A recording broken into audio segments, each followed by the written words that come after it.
Hey everyone, this is Victor Wooten, and that's right, with DR Strings, we asked you to ask me anything, and you did. You asked me everything. So I've got them printed out, and I'm finally got a moment to answer your questions. So I haven't looked at these in advance. Let's see what you asked. Okay, question number one. This is from, I don't know how you say this, Evande Water. Does that sound right? Evarde water? I'm not quite sure. I think it's Evarde water. I don't know. But the question is, what other than playing bass and teaching music makes Victor Wooten happy? And they say cars, cooking, sports, etc. Well, I guess kind of all of the above. I don't know much about cars, but I like driving them. I really love to drive. When we were kids, us five brothers and our parents and our dog would drive from California all the way to North Carolina and Virginia. 3 solid straight days. No hotels, no restaurants. We ate bologna sandwiches and cereal and drove 3 straight days. And my dad would drive most of the way. Well, I think I picked that up from my dad. I love driving. I really do love driving. I do love to cook, but now my wife does most of the cooking. She loves it, and she's become a really good cook. But I still love to cook. I just don't do it as much as I used to. I really love sports. I don't have much time for it anymore, and my body's a little older now. I'm 56, so I have to take sports a little lightly. But what I love doing, probably the most other than music and my family, and just hanging out with people, is getting out in nature. As you see, I'm sitting on my porch right now, and the view out here is beautiful. I live in the woods, got 2 bird feeders right there, so I'm seeing all the birds come. Deer come right in our yard, and I just love the outdoors. So nature, and learning about nature, not just being in it, but learning about it, how to live off the land, understanding the bird calls as well as what the birds are saying. I love all that kind of stuff. So a great question. It's good to have other things that you love besides music, because when you have a real life, when you have a solid, fulfilling life, then you have something to play music about. You have something to express through your music. So having a good life is first. All right, the next question comes from K. Koopmans. K. Koopmans 4. What would you say are the best exercises for a bassist? Well, I just named the best one. I think is the best one, and that works for any musician, which is to have a life, right? Don't spend your life sitting in a practice room practicing an instrument. No, especially while you're young.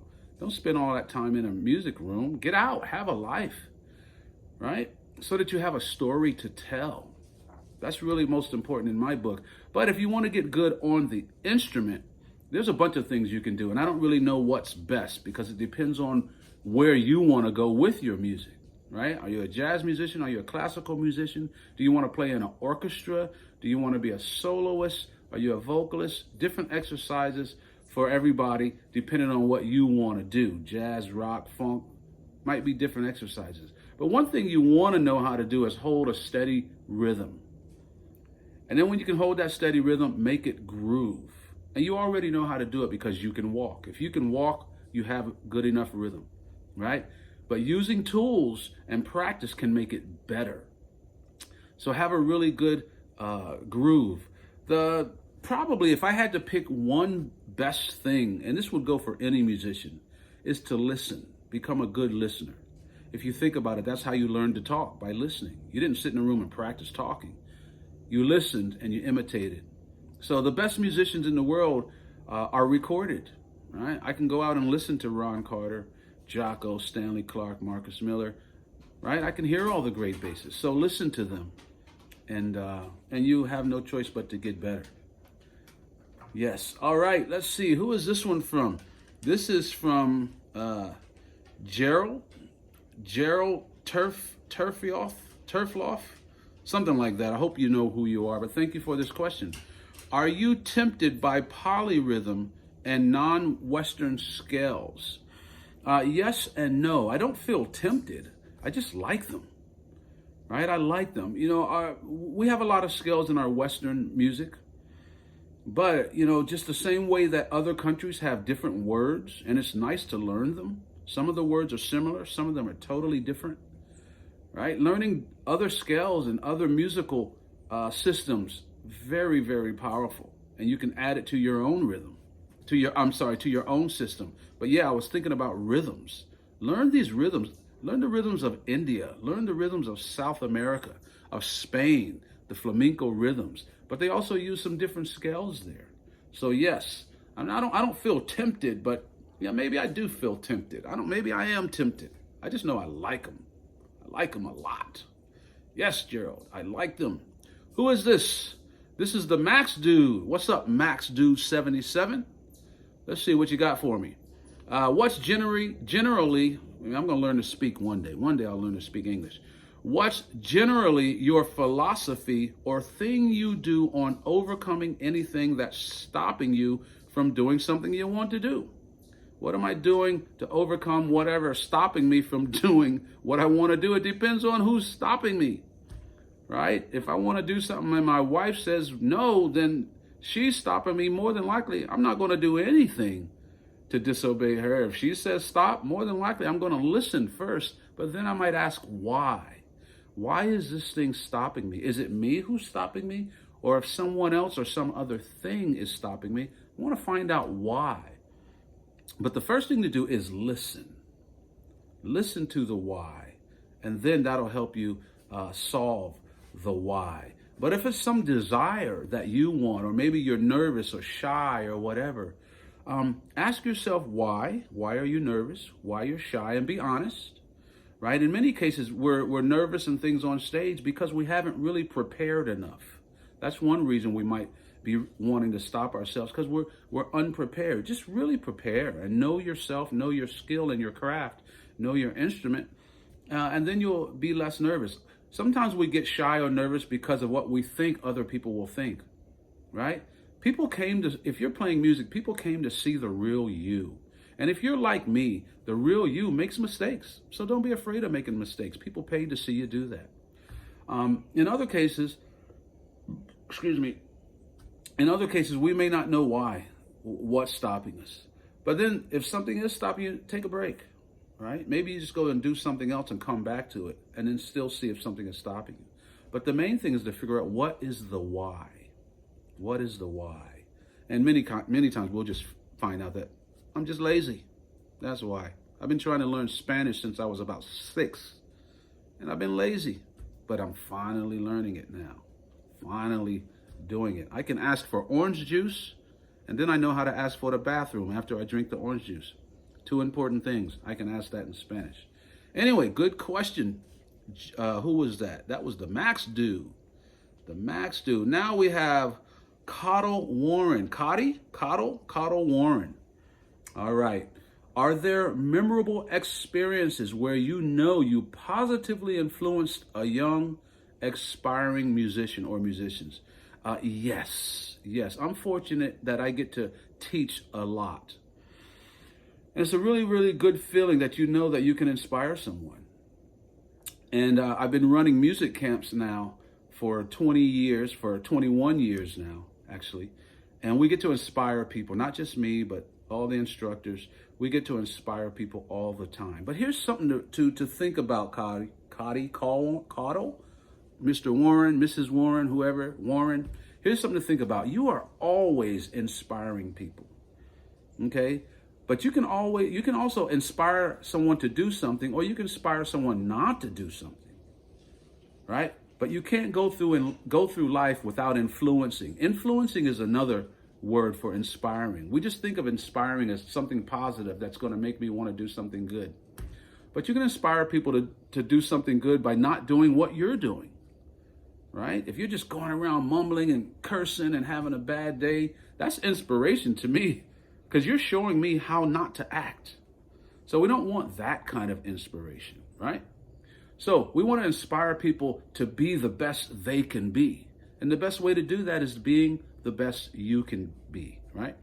And then you use the best you are to help inspire people to be the best they can be. So yes, I get a chance to do that daily because I'm a dad, right?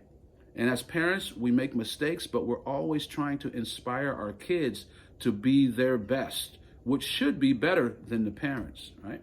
I don't want my kids to grow up as good as me. They need to surpass me. And it's the same with you, right? Don't become as good a bassist as me. Become better than me. And you do that by becoming yourself, fully becoming yourself, right? That makes sense? All right, crispy water. Wow, what a concept. Crispy water. That's inspiring. I don't even think I ever thought about crispy water. What is crispy water? Crushed ice? Wow. Listen. I heard a good bird. I don't know if you could hear it. Trying to see if it comes back. Could have been a hawk, could have been a blue jay. Sometimes a blue jay is a little bit more harsh sounding, but a hawk has a big sound, but they're similar. And I know we have a hawk. I think it's a red-shouldered hawk that lives out here. And I get excited to hear him. Anyway, I got inspired for a second. Okay, crispy water. That's inspiring. What are some of the ways you warm up before a show? What are some of the ways you warm up before a show? Well, my first thought is that I've been warming up for 50 years for the show. So I should already be warm. I should be. So I like that attitude because if I don't get a chance, there it goes again, the bird. If I don't get a chance to pick up my bass before a show, my mental attitude is that I'm already ready. I'm ready. And if I don't get to warm up before the show, I'll warm up through the first few songs. I won't do all my crazy stuff. I'll just relax. Because it doesn't take much warming up to play a solid groove, right? In many cases, you don't have to warm up to walk. You go out and take a walk. I don't have to warm up first. The walk is the warm up. The walk might be the warm up for my running. So when I'm playing bass, I'm just going to take it easy like I'm walking. And then I'm going to speed that up.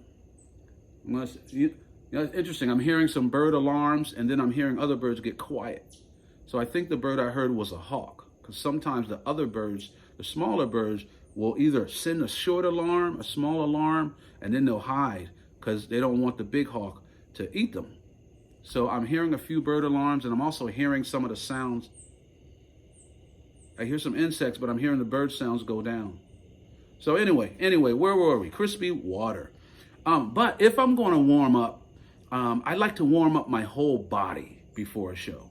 Literally, my whole body. Sometimes you'll see my band, if I have my brother, Joseph, and when Anthony Wellington used to travel with me, Joseph and Anthony are really into boxing, right? My brother Joseph doesn't box. I know Anthony boxes some, but they'd be backstage shadow boxing, and push-ups. It looks like we're about to play a sports game, and they're just warming up for the show. But think about this, Mrs. Crispy Water. You don't just play with your hands. You play with your whole body, your whole being, your mind. So why not warm up your mind? Relax your mind. Get in the mindset. I find out that if my mind is there, my body will follow, right? But I like to warm up my whole body, jumping jacks, running in place, push-ups, things like that, right? But I definitely get my mind in place. And usually I get my mind in place by feeling the gratitude of getting to do what I love. But I don't warm up too crazy. Even if I'm playing the bass, I take my time. And I think my doggy wants to say something to everybody. Say hi. Yeah, she just wants to get pet. That's what she likes. That's Nala. Nala wants attention right now. Anyway, let's get back to this. Ask me anything. Let's see what else you ask. Jack plays the bass. Of course you do, Jack. I can tell by your email address. Jack plays the bass. If you weren't a musician, what would you do instead? That changes. What I wouldn't do if I didn't play bass. Right now, I love to play the bass, but I also use it to put my kids through college, to pay the bills. For a while, though, like right now in the pandemic, if I could make enough money to take people out into nature, right? Take you on a day hike or a weekend or a week or a 2-week thing where we just stay in the woods and learn together. Like we heard birds a minute ago, right? Let's pay attention. What are they saying? right? Sometimes birds are singing for pleasure, but they're usually making sounds to relate to each other or to send messages. The birds are the eyes and the ears of the forest, of the world. They see it from above, and they tell us what's going on. And most of us don't know what's going on, right? But in the old days, you say, "Hey, Grandma, how did you know that?" And Grandma would say, "Oh, a little birdie told me," right? We all thought that was fake. No, that's real. The birds are always speaking to us. In many cases, they're talking about us, right? So I love to get out in the woods and just learn together and share what I know and learn what you know. I think that would be my number one thing that I would do if I wasn't playing music all the time, right? And I don't get a chance to get out in nature as much as I'd like to. But I do live outdoors, and it's beautiful out here. Let's see, who's next? That was Jack Plays the Bass. So this is, hey, it's Edwin.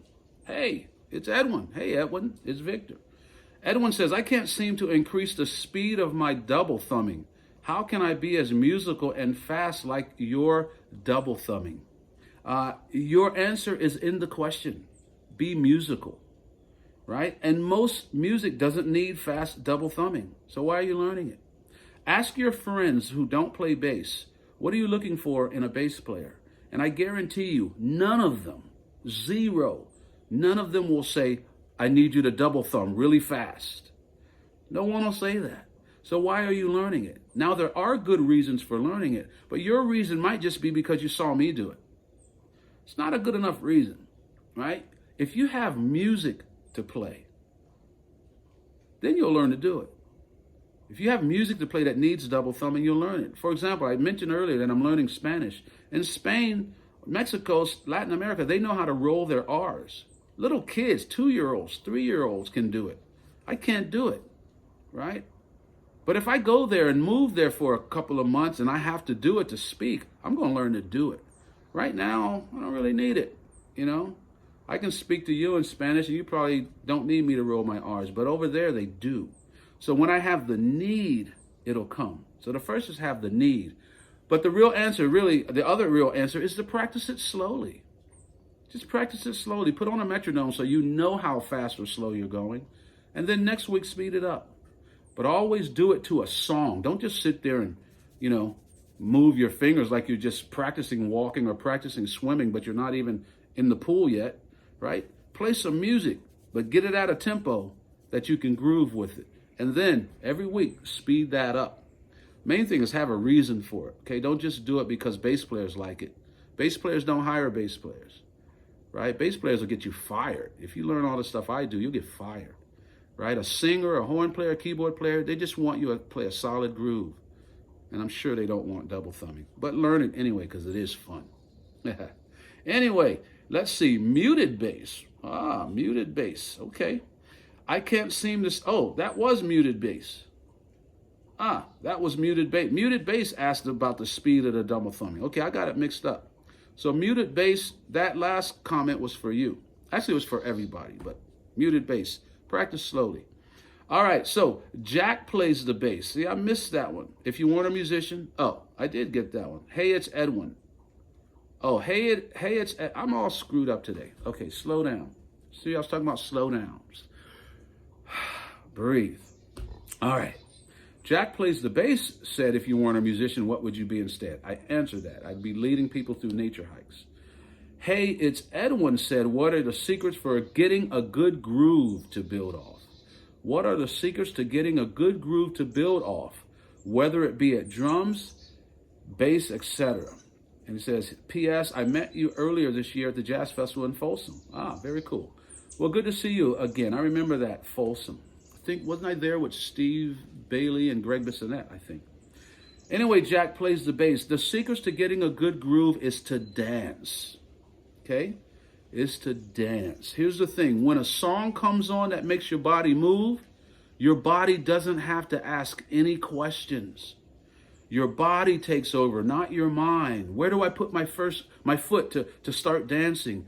Right? We don't think that. We don't dance to the key of the song. We're not dancing to the changes, right? This song's in E flat. Oh, I better get up and dance. No, we don't do that. Our body instinctively moves. So that's my two main criteria for playing. or more accurately, to figure out what to play. I ask my body, what does the groove say? Is it a ballad? Do I want to hold my wife close? Or do I want to break dance, do a windmill and spin on my head, or start pop locking, you know? Is that what I want to do? My body knows immediately.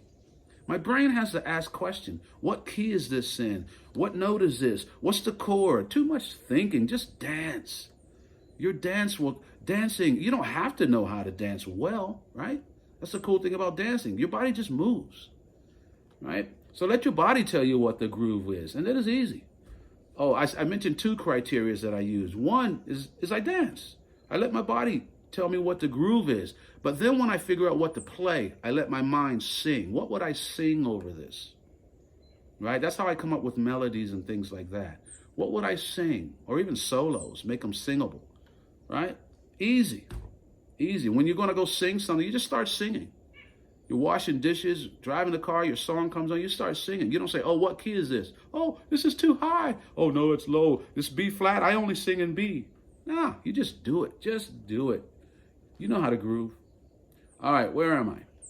Let's see, that was, hey, it's Edwin. I did muted bass. He wants to pick up speed for some reason. Figure out why, and then it'll get better. This one says Ward Photo. Ward Photo. Okay.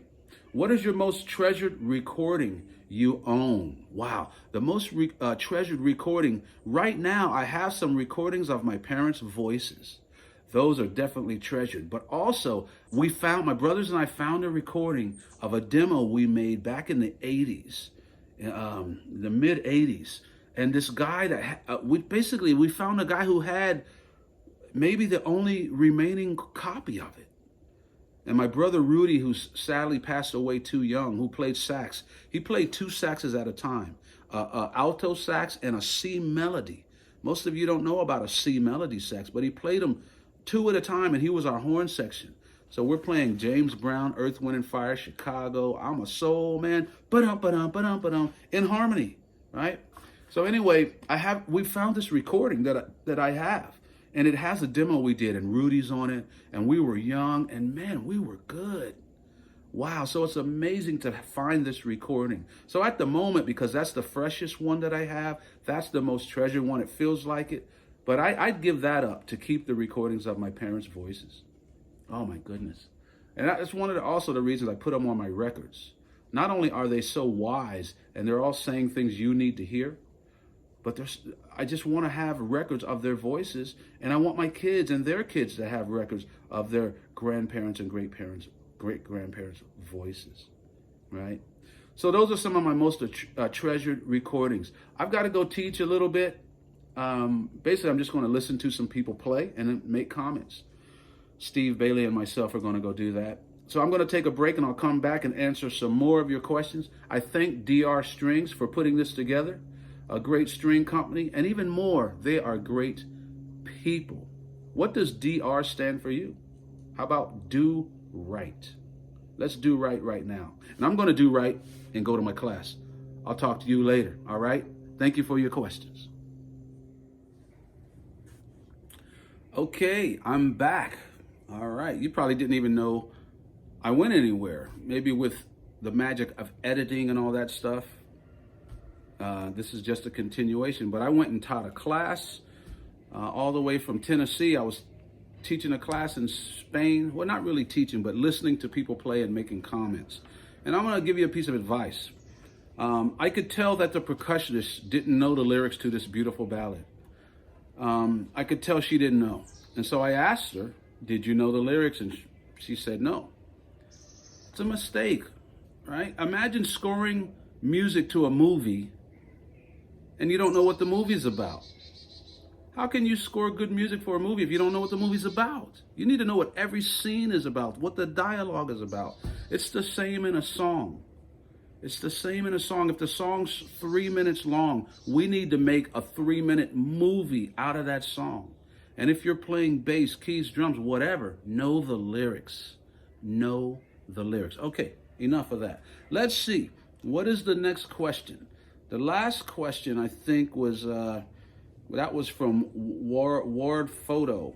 Okay, so this one is from really What? Riley, Reilly, Riley.net. Okay. And Riley says, what do you do to protect and care for your hands and wrist? It starts with taking care of my whole body. Again, I said earlier that I don't just play with my hands. I play with my whole body, my mind. And I've also found that wherever my mind is, my body usually follows. But you want to eat healthily. You want to exercise. You want to do some great wrist exercise. Tai Chi and Aikido have a lot of gentle exercises that you can do for the different wrists and things like that. Warm up. Basically, just warm up your whole body, not just your hands, not just your fingers, but there are different stretches and things like that you can do. But eat healthily, think healthily, speak healthily, and your body will follow that. Very, very good question, and very, very important. Very, very important. I like that. Okay, so now this is Miles Underwood. I was going to say Underwood, but I think it's Underworld. Miles Underworld. I hope that's your real name, because I love that. I know a lot of people named Underwood. I know a great bassist named Christian Underwood, but Underworld. Man, I hope that's your real name. I might change my name. Victor Underworld. Victor Underworld. Victor Underworld. Does that work? Should I change it? Maybe that'll be on my questionnaire. I'm going to ask, should I change my name to Victor Underworld? Anyway, Miles Underworld. Miles says, I'm about to release a solo bass record. Would you want to hear it? Much love from Miami. Come visit and do a show here when things clear. Here's the thing, Miles. Now there are a lot of solo bass records. When I was younger and when I did my first one, there weren't. Rather than asking would I want to hear it, why don't you make sure that it's something that I need to hear? Okay? It's more important, right? Make it really worthy, make it different. And the best way to do it is to put your voice into it. Tell your story. What is it that you have to say? Right? In other words, like if you did a record of my cover songs, or, I probably wouldn't want to hear it because I've already said that. One of my favorite speakers is Dr. Martin Luther King. But you wouldn't buy a record of me saying Dr. Martin Luther King's speeches. He's already said it. You want to hear what I have to say. And all your heroes, if I'm one of the people you like me because I don't sound like anyone else. You like me because I'm saying what I have to say. And all your heroes are that way. You play bass. I know you like Jocko, Stanley, Marcus, Flea. And if you mention any of those people, they don't sound like anyone else. They sound just like themselves. So I'm going to point the question back at you, Mr. Underworld. You're asking me, do I want to hear it? And I'm asking you, do I? Answer that one. I'm sure it's going to be great. I'm sure it's going to be great. All right. This is IR basis. Does that mean like I am a bassist or I are a bassist? I don't know. Either way, I get it. IR bassist says, hey, Victor, what can we do to try to be more present in the moment? Ooh, that's a good one. Without worrying about being present in the moment, in music or live. No, when you're in the moment, guaranteed you're not worried. If you're worried, you're not in the moment. Okay? Being in the moment means there's no problems. Think about it. Problems exist in the future or the past. Even right now, we have a pandemic. We're afraid of the coronavirus. If you are afraid of getting the coronavirus, you know what that means? It means you don't have it. Right? You're not afraid of getting it if you have it already. Once you have it, you're afraid of the next step, maybe having to go to the doctor, being on a ventilator, maybe even death. But when we worry, when we're fearful, that means what we're worrying about or what we're fearful about hasn't happened yet. Right? So that's a beautiful sign to get worried and go, oh, I'm worried about the future, the past. Right now, the present is fine. So being in the moment means there is no worry. So you don't have to do anything not to worry when you're in the moment. The issue is, how do you get in the moment? Here's an exercise for you to practice.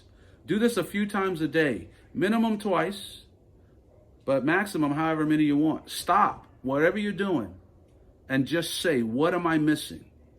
And just as I said that, I see a Carolina chickadee come up to my bird feeder. I see some leaves falling. The leaves are gorgeous, right? The chickadee went up to this branch of this almost dead, dogwood tree. Wow, oh no, that branch, the dogwood tree is dead. This is a branch from an oak tree that's looks like it's coming from the dogwood. Anyway, but I'm noticing all this stuff just because I stopped. But here's the beautiful thing. When I stopped and noticed what was happening now, I didn't worry about anything. I didn't think about, my wife's out riding a bike. Is she okay? It's a new bike she hadn't ridden in years. Is she okay? I didn't worry about that. There's an election coming up. Who should I vote for? Oh no, this, that. I didn't worry about any of it. I just noticed the beautiful leaves falling. The beautiful Carolina chickadee, right? I hear other birds see now, because I did it, I can go right back to it.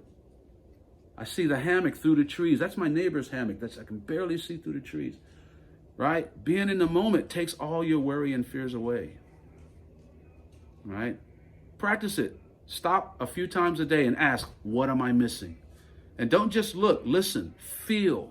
What does it feel like? Take your shoes off and your socks off, right? And walk. Let your feet feel the ground. It's a beautiful thing to do. I have a great teacher named Richard Cleveland. He's one of my nature teachers, and he runs a school called, I can't think of the name of his school, but his email address and website is lovetheearth.com. Love the Earth. He's in Western North Carolina around Asheville, and he teaches, but he also teaches nature at my camps. And he's the one that told me that. He told all of us that. Stop a few times a day and ask, what am I missing? I'm telling you, that puts you in the now. I'll give you another one. Kenny Werner. Kenny Werner wrote a great book called Effortless Mastery. And the way he gets people into the now, he says to notice. Just notice that you're breathing, right? Don't change your breathing. Don't start breathing differently. Just notice that you are breathing. And when I just notice, it puts me in the now. That same place, by stopping and listening to and recognizing what's going on. What am I missing? When I notice that I'm breathing, again, don't change it. It'll change on its own if it needs to. But just notice it. Puts you right there. So that's also a good warm-up for whoever asked, how do you warm up before a gig? What am I missing? Or just notice that you're breathing. That's a very, very good question, Mr. or Mrs. Underworld. I like that. Oh, no, that was IR basis. IR basis. Yeah, that was your question. Good one, IR basis. Okay, Martin Salen, I think it is. My eyes are getting bad as I get older. Martin Salen, I think that's S-A-L-E-N, I think. Anyway, says, when you are frustrated with music or your emotions are frantic, how do you tether yourself back down to earth? Good question, and I just gave you 2 good answers for that. Notice your breathing, like Effortless Mastery, Kenny Werner. Start also by reading his book, Effortless Mastery. How to be a master effortlessly, right? We can be a master of the moment, right? And a master just means you're the best you can be. Most people think mastering is being better than everyone else. There's no way to be better than everyone else. I can't be better at you than you at being you. Right? So you want to be the best you can be, which means you can be the best you can be in the moment. Master the moment. So that's one of the things. But also, when I'm frustrated, I look at the whole picture. Right? Maybe I'm nervous about a gig, but I look at the outcome. What happens if I mess up tonight? Probably nothing. Right? And a lot of times frustration comes because I'm not prepared enough. What can I do about the frustration? Maybe our bus broke down and we got to get to a gig tonight, and I start to get frustrated because I don't see the answer. When I don't see the answer, I answer the questions that I can. In other words, if I can't tell how we're going to get our bus to the next gig because it's broken down, what can I do? And I remember this happening on a bus when we broke down. One of the first things I did when I realized I don't have an answer. But we're going to have a good gig tonight. We still have 7 hours drive. Our bus is broken. I know we're going to get there and we're going to have a good gig. I started there. So because I don't see the answer, basically I know I'm about to see a miracle. Literally, I'm about to see a miracle or a magic trick.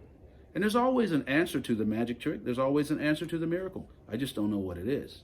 There's an answer to how we're going to get to this gig tonight, 7 hours away. I just don't know what it is. To me, that's exciting. So what I do is I start taking care of what I do know. When I was on the tour bus that day, I went and made my bed in the bunk. I knew it was unmade. It was unmade, but that's something that I could do. That's something I could make better. I went and made my bed. When I came back, literally, I sat down and I saw a piece of garbage. It was just a crumpled up napkin from somebody on tour, probably me. I saw it on the floor. I picked it up and I threw it away. So I'm making the bus better on the inside, even though I know it's not going to travel. I still made things better because other people don't need to see garbage. I don't need to see my whether I see my unmade bed or not. I made it better. But then when I did that, my life got better. All of a sudden, the pieces of the puzzle came together. The short story is that we got to the gig and we had a great gig, right? But I did something that made life better. It ended up making me less frustrated, and my answers came to me. It's like life rewarded me for making life better. So hopefully that helps you there, Martin. And I'm going to move on to, I don't know what this says, Charles, Charl, Charlie. Oh, I'll learn to read one day. Charlie DM. That's what it says. Charlie DM says, as a bassist, do you have any dreams to fulfill? Of course I have dreams to fulfill. I have a dream every night when I play, and that's to make you happy. Right? If you're at the show, I want to make you happy. And because it hasn't happened yet, it's a dream. Right? So that's one of them. But yeah, I know what you mean. I still have things I want to do. Yeah, I'm working on I've written a new book, and I'm working on the audio book right now. So I look forward to getting that out in February and having people read it and hopefully learn from it. Lots and lots of dreams. I have 4 kids, so of course I have dreams, what they're going to turn into and all of that stuff. Yes. Something you haven't done yet, but you are working to do. If so, what is it? So that's a couple of things I told you about. The new book. I also wrote a second concerto for electric bass and orchestra. Now I wrote it, but I've got to learn how to play it. Right? My hands don't really work that well right now. I'm dealing with a thing called dystonia, which makes the hands really respond weirdly. And so my dream is to get rid of that so that my hands come back. So I'm like a beginner again, which is kind of exciting. So dreams of working through that. So many dreams, lots of dreams. Spending more time in nature, getting all these questions answered. That's a dream because I haven't done it yet. But it's fun.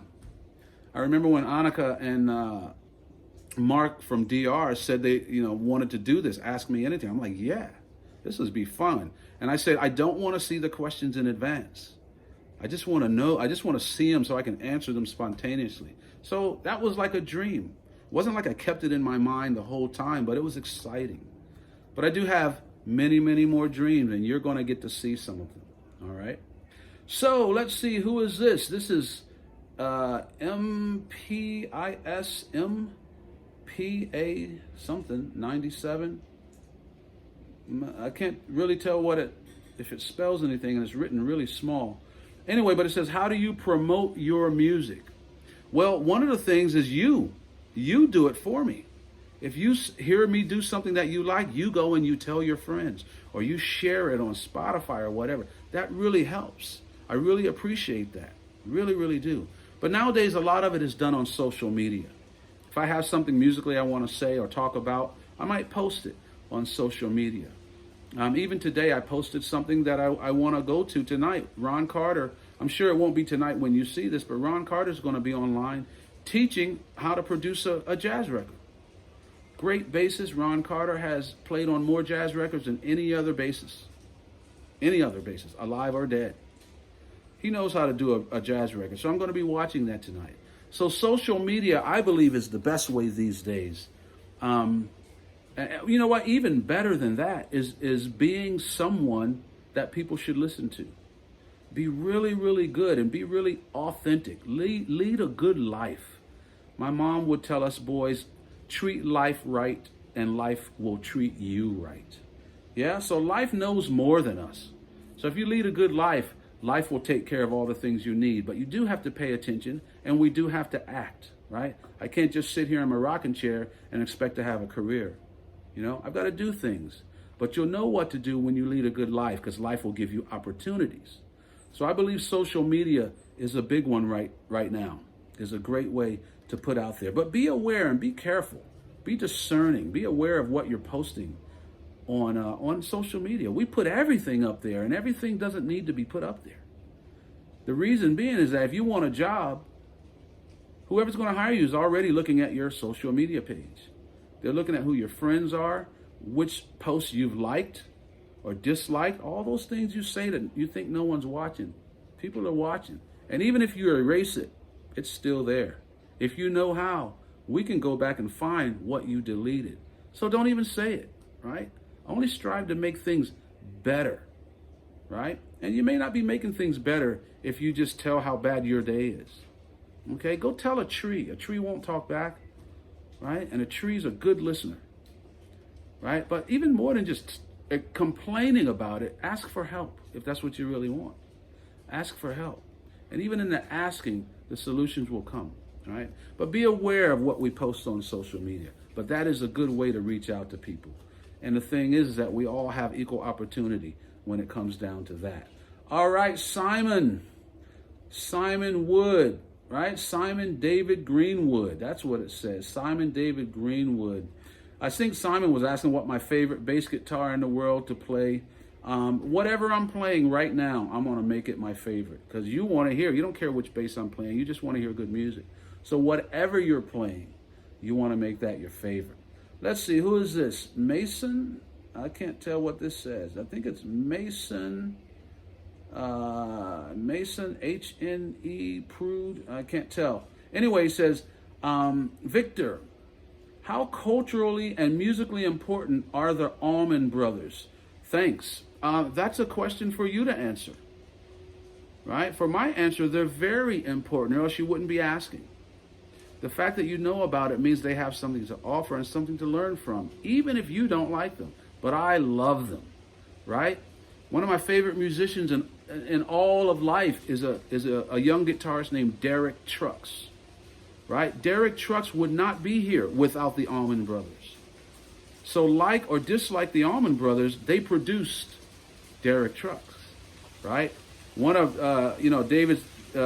Derek Trucks' uncles in the band, his relatives, he's production of that. So he grew up with that, which makes him who he is. So every piece of music, every band, some kind of way influences another band, even the bad ones. So I think that the Almond brothers are very, very important culturally and musically. I wish you could see these leaves falling in the woods right here. It's so beautiful. It's so amazing. Anyway, let's see. What's next? This one says, who is this? This is Messgood. M-E-S-S-S-O-O-O-D. Messoud. Huh. What do you think about musicians being oppressed in Iran? I don't know much about musicians being oppressed in Iran, but I've heard about musicians being oppressed in other countries, including this one. And I don't like it. But it also shows you the power of music. Why would they oppress it if it wasn't powerful? Good or bad, there's power in music, right? So being a musician, we want to be the best we can be to get the word out that's going to make people in the world better, right? Better. But they're oppressing. I'll tell you, I'm going to learn to speak one day. They are oppressing music in certain ways. And in many ways, we don't pay attention to how they're doing it. But imagine, music is not in schools the way it used to be, right? Music's free, so we don't, it's not as worthy as it used to be. I'm not even going to go into that. But that's what my next book is about, the spirit of music. But I don't like the fact that music is oppressed anywhere, especially in Iran. But do your job to work towards solving that issue, make it better for other people. But whether anybody hears the music that's in my head, you can't stop it. I'm musical anyway. Whether you let me express it with my bass, I'm musical anyway, and I can still benefit from it. But I hope that problem gets solved. Music and musicians should not be oppressed in Iran or anywhere. Okay, so now we have Dead Bone Dub. Dead Bone Dub. Huh. I don't know what that means, but dead bone dub. I'm reading that right. Anyway, Dead Bone Dub says, do you like metal music? Yes, I do. Easy answer. What group do you like the most? I don't like any group the most, right? I don't like any of them the most, but I like metal music. And I have something to learn from all of it. And it's so funny that people have been hiring me to play metal. And there's a great record coming out soon called Octavision that I played some bass on a few tracks. So did Billy Sheehan. And it's written by a friend of mine from Armenia. And, Armenia is going through some troubles right now, some battles. And I don't know why we think we have to fight each other over what reasons. But anyway, this guy, Hovak Alaverdian, is a great guitarist and a friend of mine. So I played on some of his prog metal stuff. I also did, I've gotten a chance to play with Michelangelo and Nitro and some of the prog metal bands. And I love the music. I love it. A lot of my friends play bass or guitar in those bands. And I know some of the drummers too. But I love all of it. But no, I don't have a favorite. But yes, I love metal music. All right, the last one, I believe, is L.I. drums. I think it's L.I. or T.I. Again, my eyes are a little bad. It might be T.I. drums. I'm not sure. But I'm going to guess this person's a drummer. How would you suggest motivating yourself to practice when you don't want to? I've been far more interested in playing music than practicing lately. I agree with you. The best way to learn anything is by doing it, not practicing it. You didn't learn to speak English by practicing all day. No one said go to this room and practice. If English is your first language, you learned it by doing it. But the thing about learning a language is we let the beginners jam with the pros, right? Babies talk to adults. We don't force babies to learn from other babies. So in music, yeah, play. And if you know you have to practice, I like to play practice. I make exercises that allow me to play. If I have to practice scales or modes, I put on a drum beat. If I got a funk gig coming up on the weekend, I put on a funk beat and I make my scales funky. If it's a swing gig coming up, I do my scales and I make them swing. So there are always ways of practicing in a musical way. And as a teacher, we need to figure out how to do that. My brother was the best at that. Is still the best at that. But that's what I try to do. I'm the same. I don't like to practice. I don't know any kid that likes to practice. Think about a kid with a video game. They don't want to practice it. They just play. And they get better by playing. Right? You learn to swim by swimming. Your practicing is done in the pool, not on the side of the pool. You don't stand on the side of the pool and do this. No, you get in the pool and do it. So turn on the music, even when you're practicing. Play a groove, turn on the music. And then when there's a problem with the groove, work on the rudiment. You practice a little, and then you put it in the groove. Even when you're learning a language, you learn a new word, you don't sit there and say that word over and over, right? You say it a few times, then you start to use it. But practicing is important. A lot of people hear me say that and they think I'm saying don't practice. No, you do practice, but don't practice more than you play, right? Think about it. If you want to do something, do it. And when it's not going well, you practice to make it better, but you practice a little, play a lot. Anyway, that's my method, and it seems to have worked for me. You figure out what works for you. You listen to people like me, but you figure out what works for you. Thank you for asking me anything. I hope we can do this again. Maybe next time I'll ask you some questions. No, I'm going to ask you a question right now. What is music to you? Fill in the blank. Music is, right? Fill in the blank, right? And I already can guess that you're going to say something beautiful. Music is life. Music is unity. Music is everything. Music is breath. Music is special. Music is freedom. Whatever you say. But whatever you do say, that's what you should be playing, okay? Here's what I know you won't say. You won't say music is theory. Music is practice. Music is rudiments. Music is double thumbing. All the questions I get. That's not music. These are tools. When I ask you what music is, you won't even name your instrument because you know that your instrument's not music, right? These beautiful words, when you think about what music really is, that's what you should be playing, okay? That's what we should be teaching. That's what we should be practicing. All the other stuff is necessary. We need rudiments. We need theory. We need instruments. But those are tools.